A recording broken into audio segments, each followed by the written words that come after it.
Hello and welcome back to your IBS Answer Portal.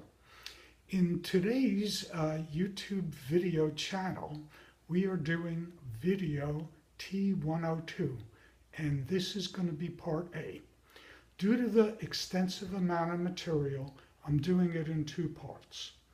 But first, before we get into your continued explanation of the cure, I've been inundated with so many questions that I receive on my Facebook page, Lawrence Bodner Author, that I felt it's only prudent to address these issues.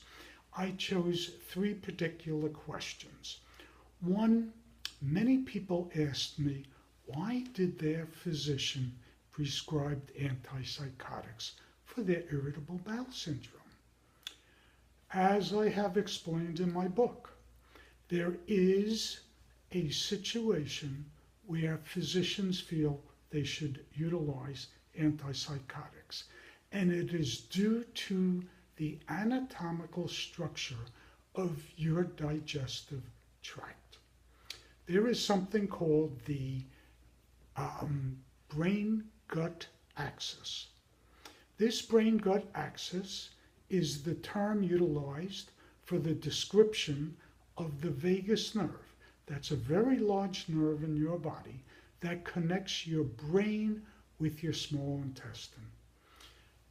Why does this become an issue for IBS? I want you to think about it. First time you went on a job interview, your first date, your first time you entered high school, any stressful situation. Did you ever get a funny feeling in your stomach? You ever hear that expression, I have butterflies in my stomach? Your brain is talking to your gut or small intestine. Well, guess what? It's a two-way conduit or tube, that nerve. They communicate with each other, the brain and certain situations within your small intestine. So your intestine can also talk to your brain. If you have upset due to a bacterial imbalance, an infection, those white blood cells, what we call macrophages, actually communicate with nerve cells and tell the nerve cells, hey, tell the brain we have a problem here. We have a war going on. We have an infection. That is how your brain knows you feel sick. You feel gaseous, you feel bloated, distension, cramping, IBS. Well, they found out that if you use antipsychotics or antidepressants, it can control IBS.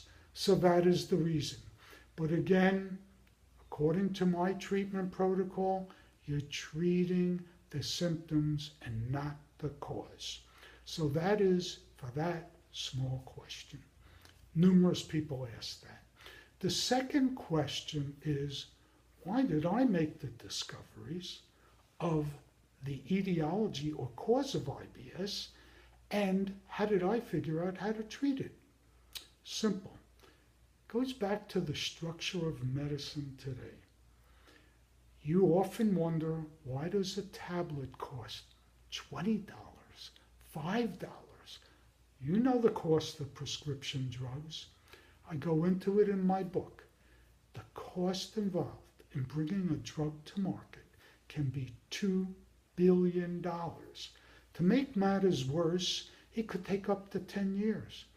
And even worse than that is 98% of all the research in pharmaceuticals fails and never gets to be approved by the FDA. So it's very expensive to produce, and that is the reason for that. Concerning my theories and treatment, who is going to pay for this? You have to do a controlled double-blind study where you have a group of people. 50% of them are not going to receive any treatment. They're the control group. And the other 50% receive treatment.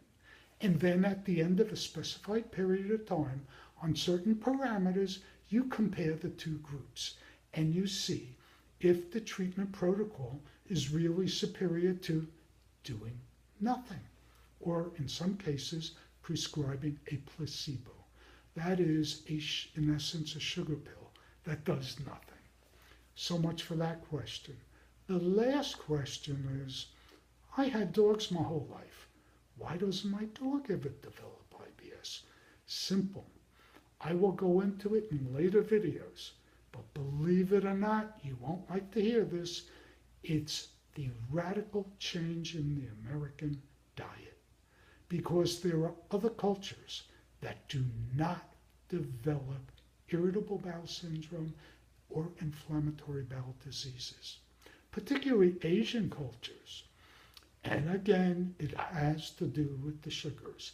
If you saw the thumbnail photograph, those are all the warning signs of dangerous foods that you should not eat while you have inflammatory bowel disease. So I wanted to clear these things up. Part B, if you stay tuned and go to it, I am going to now get into your treatment protocol.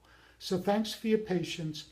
It is metered out in small doses, or you will never grasp what I figured out. And if you don't want to go through this, you're never going to get better.